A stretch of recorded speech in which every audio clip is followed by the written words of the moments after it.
Zotono fai kaham kobro kupo YouTube channel lo. Tini 27 December Friday chung kupo short kaya update nalaina. Karnataka wa horma ko ya kaya night curfew kaya te moni sumoyo tre sal chini bo ye night curfew extend kaya himba bare di fi ha.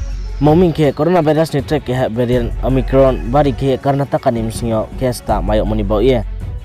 Phainai bo sikta 3 January chingo 22 January ni jora 15 to 18 years kanai treharo brang vaccine lamainai. Phainai bo sikta 4 January yo chini Bharat hakto ni Prime Minister Bromnang Narendra Modi bung Tripura hawa phaye Agartala ni MBP terminal building tano phaye bung khulo phainai himba opening ke phainai.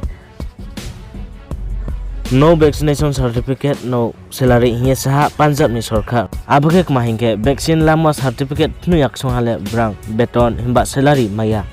Bo rule yang mami makeming ke Bharat haktor India wangma coronavirus case ta sal peru bangru ke coronavirus ni tere ke variant Omicron phobe kha ke bruk bangma bono khathu yang ye tomuni bo ye ake sarkar bo strict action malaha narolek ma chung bo rule no to ye narowai su ye comment section no saik na diti. Himachal Pradesh poila coronavirus ni tere ke variant ta Omicron mayo ha. Coronavirus ni tere ke variant ta Omicron bari ke salphairu bangru case ta mayo tomuni bo ye Delhi of night curfew ke ha.